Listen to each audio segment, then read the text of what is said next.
Hi, I'm Nikki from Teaching Autism, and welcome to the Autism and Special Education Community Podcast. Are you an autism or special education professional? Are you a teacher or therapist looking for support and new ideas? You may even be a parent, family member, or carer. This podcast is perfect to help you find out more information, support, and get some of your questions answered. Hi, and welcome back to the Teaching Autism and Special Education Community Podcast. I can't believe we are almost 3/4 of the way through September. I already know that this year is just going to fly by. One of the things that I look forward to doing every year with my students is being able to celebrate their birthdays together as a class. But with us being virtual this year and the last few months, that's definitely thrown a spanner in some of the ways that we usually celebrate. So instead, we've been having to throw birthday parties on Zoom. Although I'm going to be talking about the ideas that we use with Zoom today, you can also use these ideas for whatever video calling platform you're using, and hopefully this podcast episode will give you some fun ideas for ways that you can celebrate your students' birthdays through the year. So first of all, the easiest one is to mail a card home to the student. We all love receiving mail, especially nice mail and birthday cards, so this is perfect. Now, usually in the classroom, I would have each of the staff members and students sign a birthday card, but obviously that's not something we can do right now. So there's a couple of alternative options that you can do. First of all, I asked all of the students at the start of virtual learning to draw a picture of themselves with their name underneath it, and then email or post it back to me. I scanned these and kept these as student signatures. So when it comes to mailing a birthday card, I just print out those scanned images really small and I stick them inside the card. So it looks like all of their friends have signed it for them too.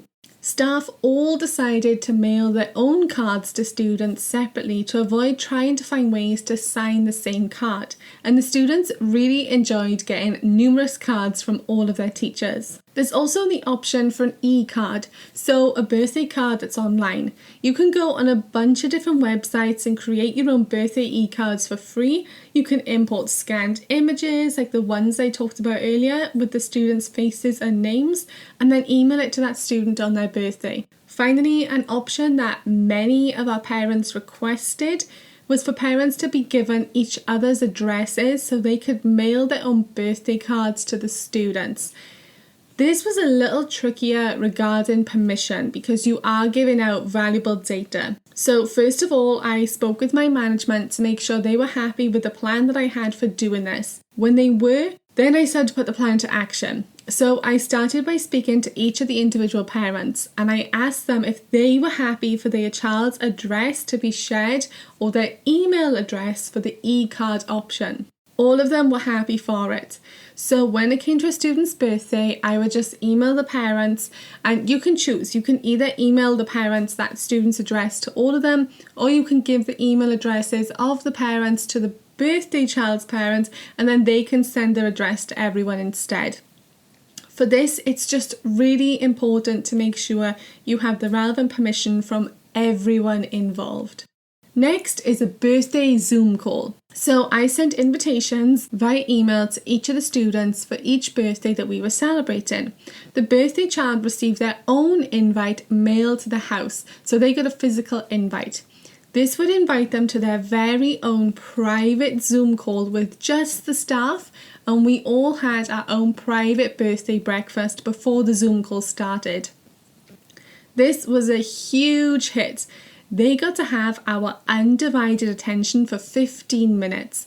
We'd ask them about their birthday, what plans they have, who they've seen, to tell us about any cards or gifts they've had, and honestly, they loved it. For my students who were non-verbal, they would pick up the items and show us, sometimes with help from their families. It was only literally 10 to 15 minutes, but my kids loved having a special birthday breakfast with us. I also made graphic backgrounds for the staff to use that said happy birthday Lola or whatever their name is to use during the Zoom call as green screen backgrounds, and the kids really love this extra touch. If you have students and families who are able to change their background too, you can use these, but sometimes it just takes too long to explain and go through the process, so we kept it as just for the staff members. Then the official class Zoom would start with the rest of the students turning up for the party. So when everyone had arrived, we would all be dressed up in birthday hats, and we'd encourage the parent of the birthday child to decorate the wall or the area behind them, maybe with balloons or banners, anything just to show off their birthday. Then we'd sing happy birthday together.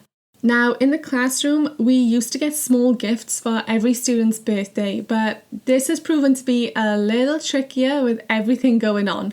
But what we've done this year is purchase books, because you all know how much my kids love books. And then I either mail these home or order them direct from Amazon to their address to receive.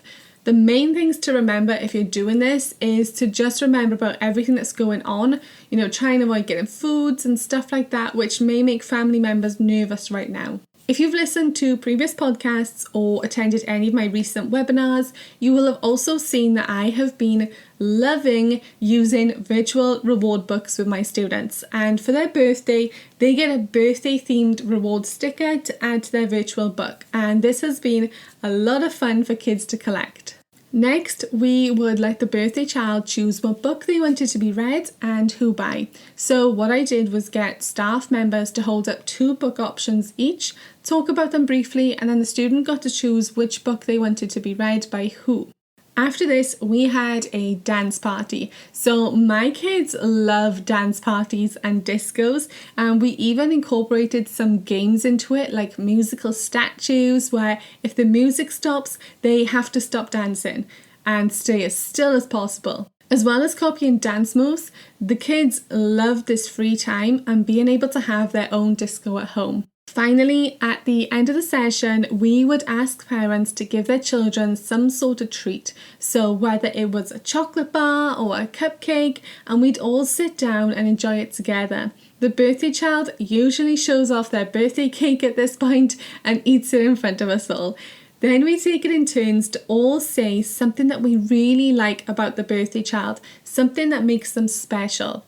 Not only is this a really feel-good activity where the birthday child is receiving some lovely compliments, but it's also a great way for us to work on kindness, being kind to others, how to say nice things, and giving compliments. For birthday parties, I usually let the birthday child choose what we are baking that week in our cookery sessions too. So we do one live cookery session every week, and I typically rotate between something sweet and then the next week something savoury. But on a student's birthday week, they can choose whatever they want for all of us to bake together on our live session, and this has been a lot of fun. So those are some of the things that we have been doing to celebrate our students' birthdays online. I have seen a lot of other great ideas on social media, like doing drive-bys at the birthday child's house, waving at the window, beeping your horn at them as they sit outside. One of our parents also managed to work out the permissions, and she had a lady dressed up as Elsa join us in our Zoom call, and she read us a short story of Frozen. The same parent even mailed the other parents some different Frozen party accessories for the students to wear or decorate with during our Zoom call, and these were nothing expensive. She literally sent home some colouring pictures that she had printed out and things like making your own crown, stuff like that. I've also seen some teachers use Flipgrid, and they have every student in their class video themselves saying happy birthday to the birthday child and then add it to a grid to play for them. You can also do the same thing with students holding up a sign saying happy birthday and then take photographs of them. You can turn all those photos into a slideshow and add some fun happy birthday music in the background. Those are both nice keepsakes to have as well. I hope you're able to get some ideas for ways to celebrate birthdays online with your students from this podcast episode. If you have a spare moment after listening today, please consider leaving us a review so more educators can find our podcast too. Thank you for listening, and I'll speak to you again soon.